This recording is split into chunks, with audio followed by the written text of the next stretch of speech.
bacon. It's just your brown. You put it on the meat. For the bacon? Yeah, you don't want it too high because it'll burn before it starts to render. When you render heat or render fat, it needs to be low so it melts. If it's high, it fries and it actually sears and doesn't melt as much. So you want it to be fairly low.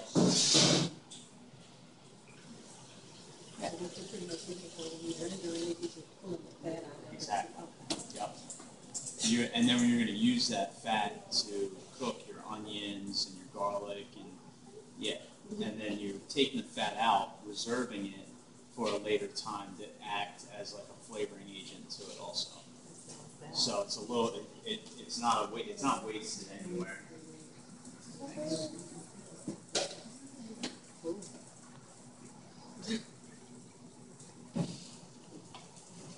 You guys are blessed that watch your hands there, so you guys are blessed that you get a kitchen, that you have a kitchen available, because a lot of times we don't. It's pretty cool. Get to come in the kitchen and do it right here. And some paper towels. Alright, so clarified butter, right? I know you guys seen this before, but like anything, the first time it kind of gets familiar to us, and then the second time we actually kind of know what we're doing, right? Or third time, about the third time maybe. So all we did here, and this was a mistake, I see two students accidentally do this wrong, where they put butter in there, they turn it on, and immediately when it starts to melt, they want to go ahead and start skimming it immediately. That's not how it's done. You want to literally put it on, forget about it for about 15, 20, 30 minutes, depending on the quantity of what you have. Don't touch it. Just let it go on low, and it's going to do this. Right? It's going to separate. So you take the ladle and you very gently, without emulsifying that top half back into the butter, you remove your trash. Right? So your milk solids are on the bottom, and you're skimming the scum off the top here, right? Very gently so that you don't emulsify it back into the fat. Right? So tomorrow, the first thing we want to do is we want to put some butter on it and forget about it on low for about 20 minutes, 30 minutes. Right? And then look at that. See how that is? You got a little bit of whites in there. Not that big of a deal. I'm going to add just a touch of fat to my bacon, just to give it a little bit of moisture so it doesn't burn before it starts to render.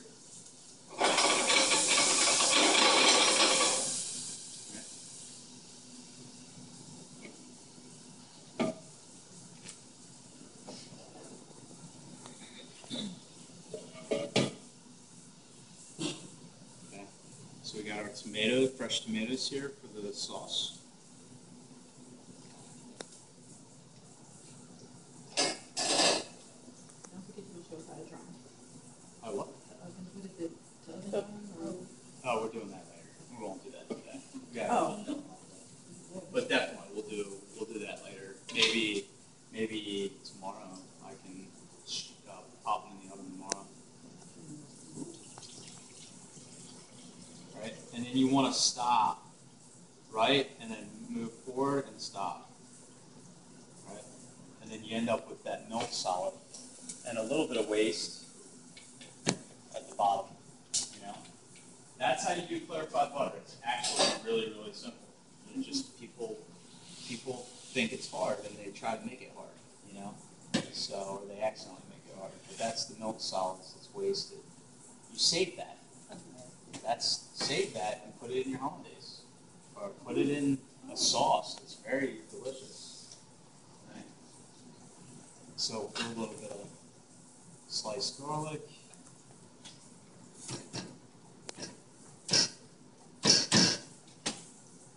Somebody started peeling and stuff. Does that make it easier to peel? Yeah, it just kind of pops the shell off. But you can only do that if you're interested in having a, you're not interested in having a solid, uncracked whole garlic clove. You know what I mean? It tends to crack it a little bit, which I'm okay with. Right, we'll slice this up a little bit.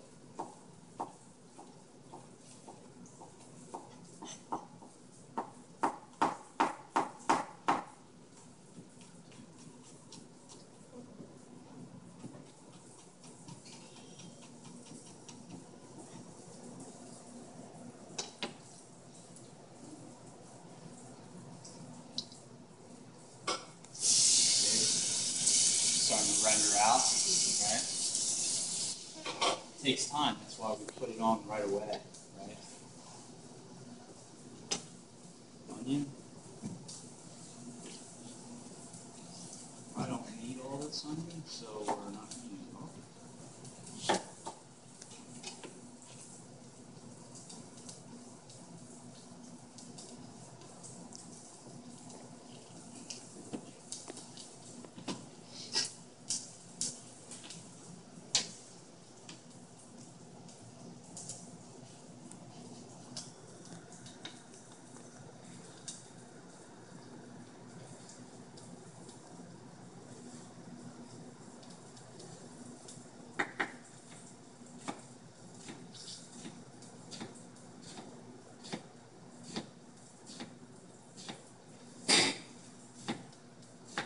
Taking your time, getting that perfect cut,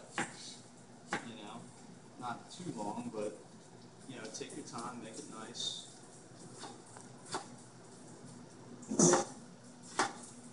end up getting more done in the long run, and rushing through it.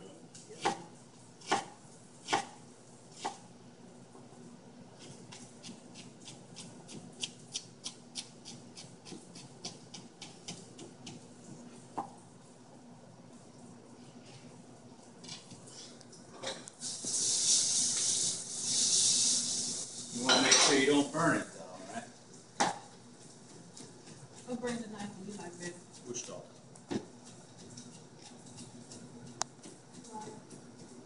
German steel. Oh, okay.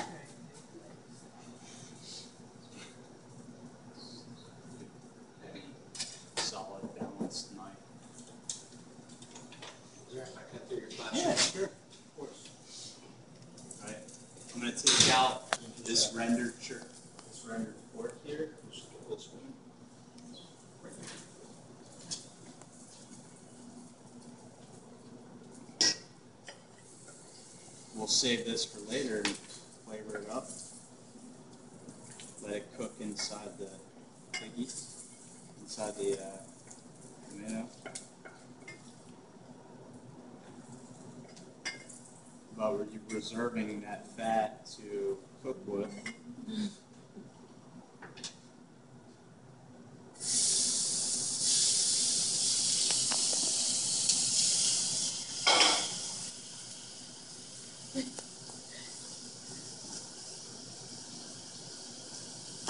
Don't need all this carrot.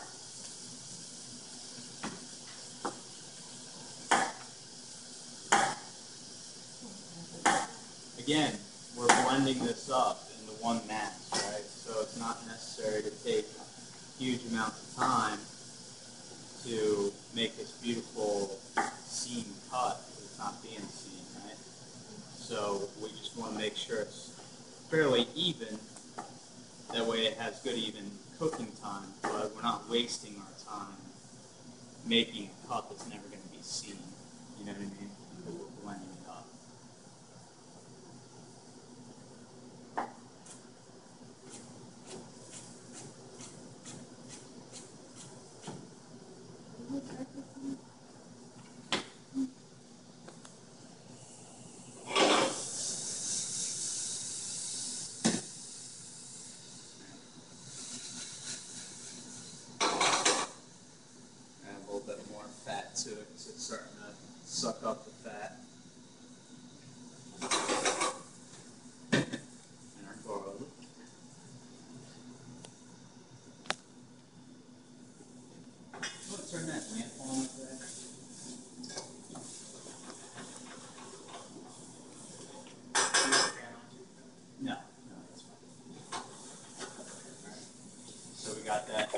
mixture. Now we're not going to get as much color as we did the other day with the brown sauce, but we will get a little bit of color in there.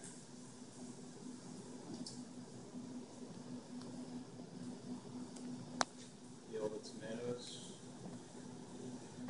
so that we don't have this unedible tomato skin in our sauce.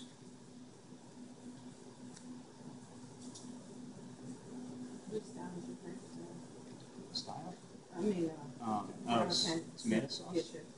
I like this one. This is a good sauce. But you know, I grew up making more the Italian version, which is very simple. Just onions, fresh tomatoes, sometimes a little pork mixture, fresh olive oil and basil again.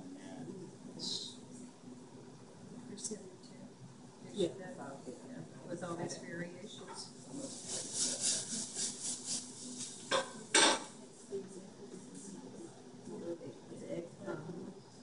Right, and I'm just going to rough chop these, seeds and all.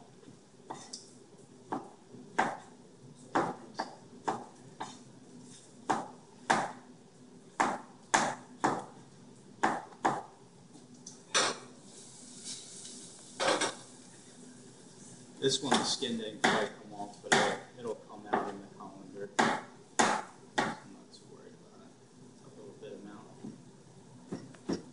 Alright, chop this up. And you want to save all that juice because that's going to help cook it down and get it all nice, you know. Alright, add your tomato.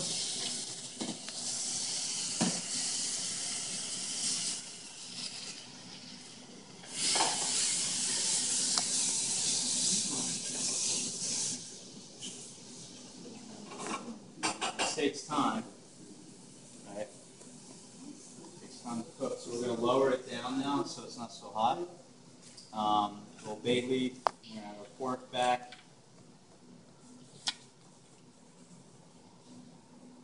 A little fresh thyme. A little rosemary.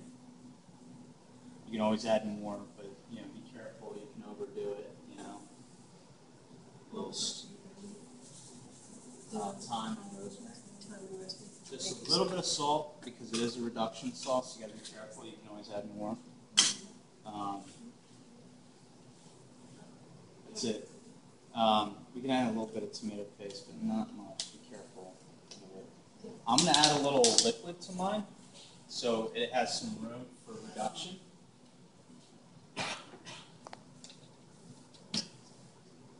All right. See how it's a little on the dry side, right? Yes. It needs room for reduction. It needs some space to reduce and cook, right? So I'm going to add just a little bit of water to it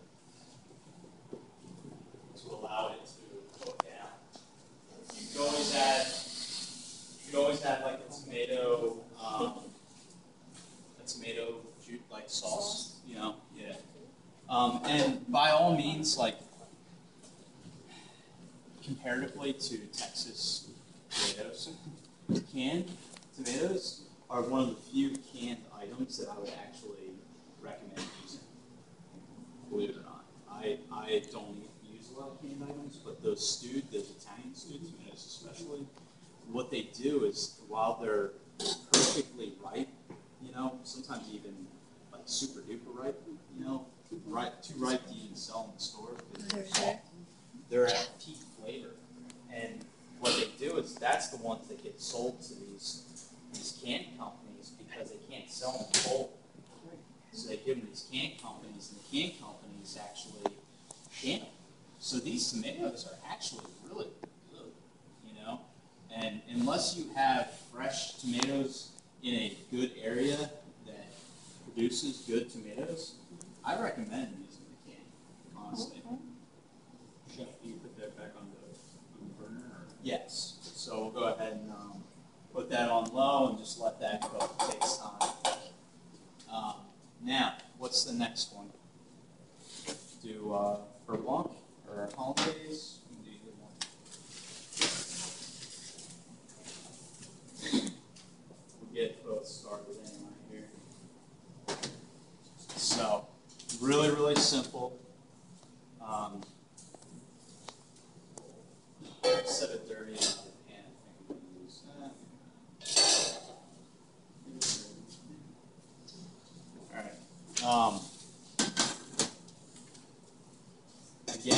straining out the onion.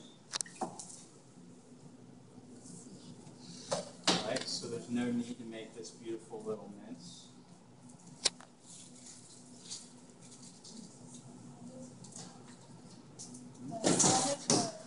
This is the purple onion.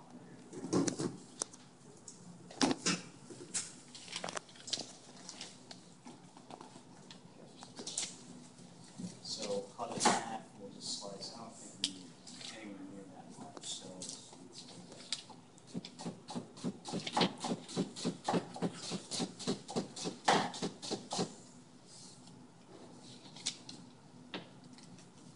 the shallots,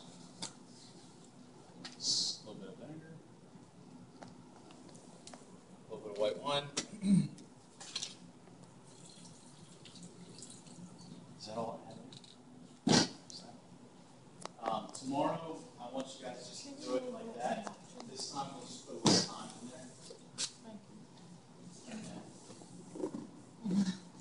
there. Out of the way. Thank you. I was like, Yeah, I'm gonna spice it up a little more. I'll put a little pepper, just to show you again. You know, a little bit of fresh thyme. You know, I'm gonna strain it all out, but it's just infused, right? So I'm just going like that, right? Easy money. Right?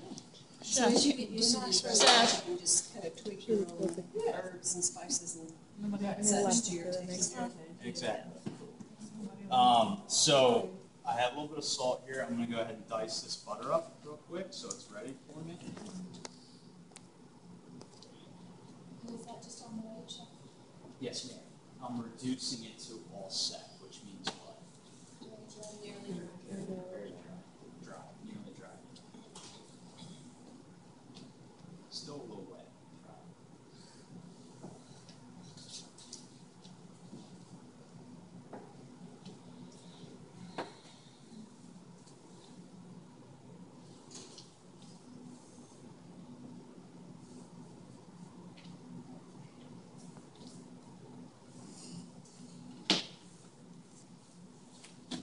Full trick. All the tricks in the trade. Butter's one of those things that sticks to everything. I can go with it. Alright, and now we'll do that's on the stove, ready to go. Now we'll do the hollandaise.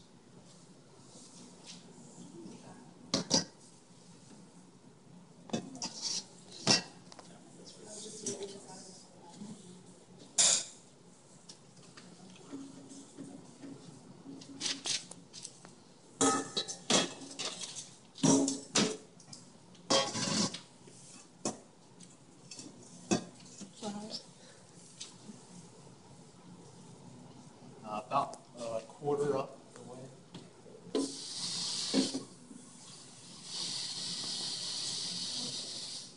If you take your lemon and you roll it a little bit, it helps soften it up, and you can squeeze the juice out easier when you cut it. You know, but if you cut it, you can't do this. Do this work. You can roll it out. Right? It'll soften it up, make it easier.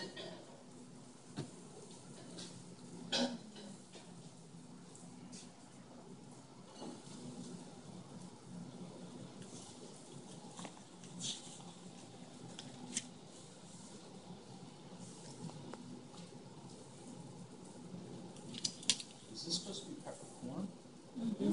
Crushed. It said crushed. yes. Was this water?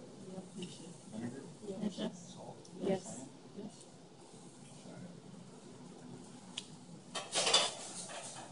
You want it whole one, Chef? I'm sorry? You want it whole? You want the whole one? Oh, no. Kinda, because, yeah, I don't want to use that, because it's going to make space. It's being. It's cold. I don't know why it's a little bit of vinegar.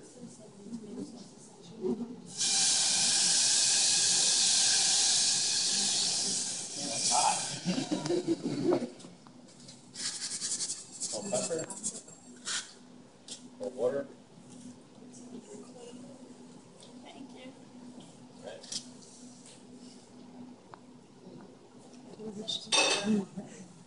think I got the bowl. Water and vinegar.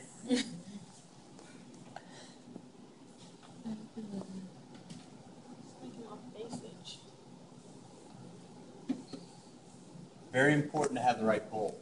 Very small bowl like this. This is too much surface area, especially for such a small amount.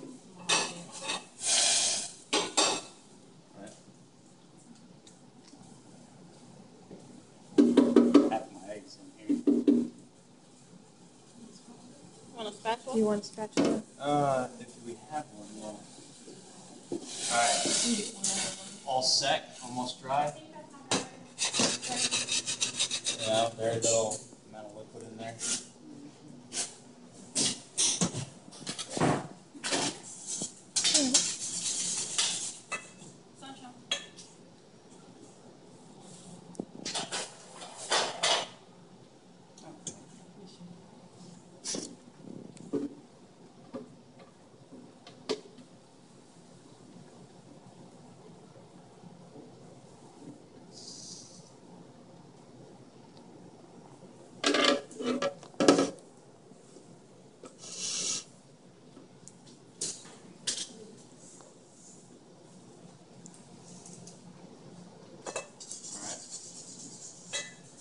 I'm going to use this right here to start riveting my eggs.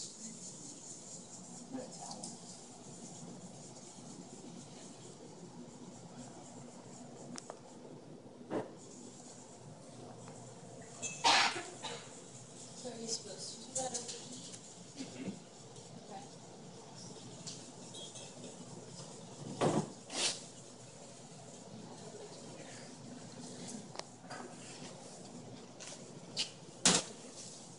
Oh, cool.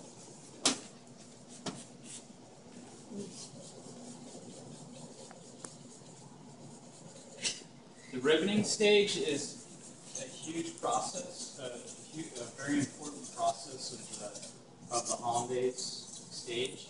That's what allows you to create that emulsification.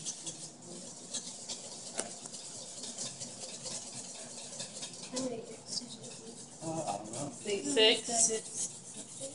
Oh, that's a lot.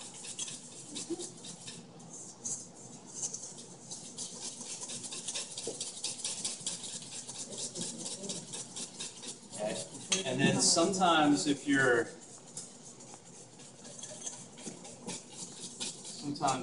not one to be on the stove or on a pot, you can do it over this. You got to be careful with that because you can mess it up pretty quick, right? That's how you make scrambled eggs usually, right? So, a little bit of scramble's okay, but scrambled eggs not okay.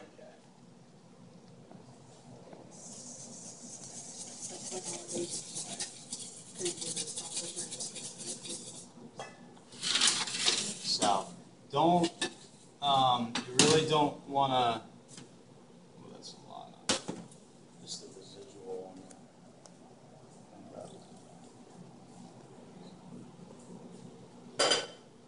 I just moisten that up a little bit, it's just the residual heat.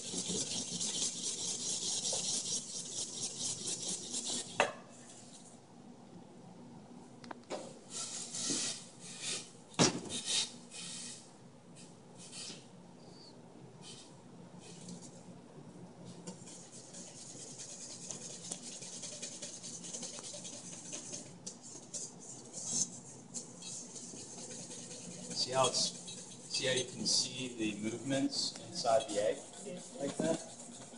That's what you want. Where it's you know, when you move your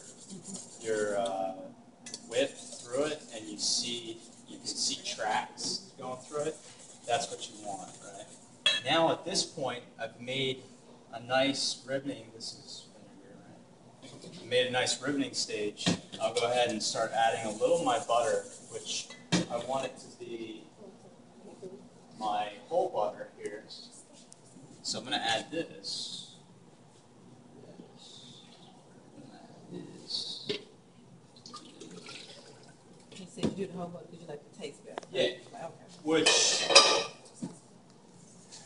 you know, every chef's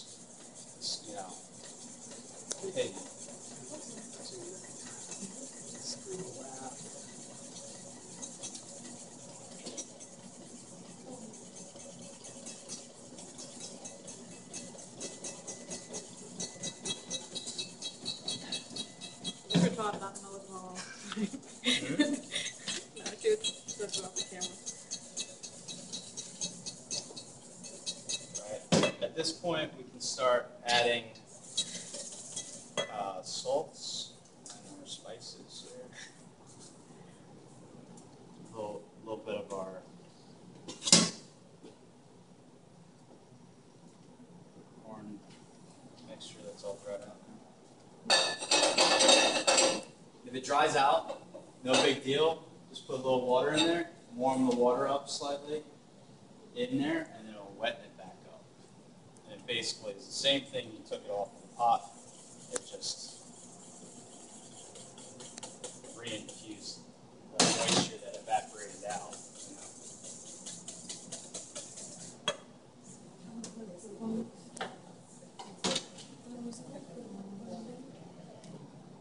little bit of cayenne. Not much. Lemon. Did we have sugar over there? I saw sugar somewhere.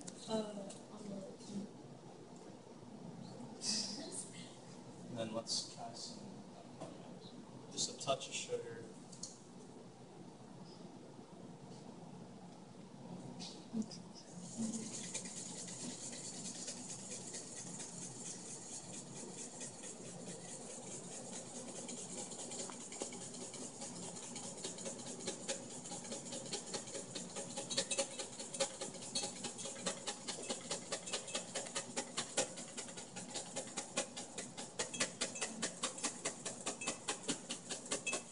Starting to get a little thick, so I can add a little bit of water.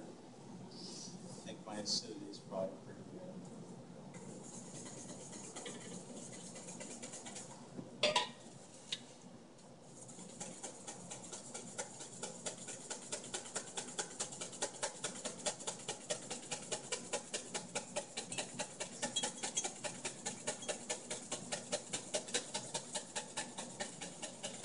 See how those milk solids creamed out a little bit?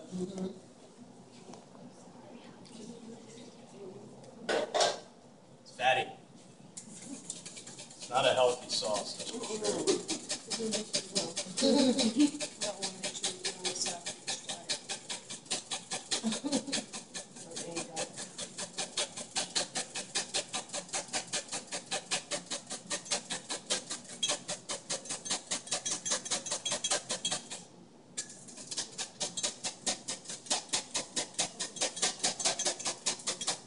This is a lot of hollandaise, so we had quite a bit of egg.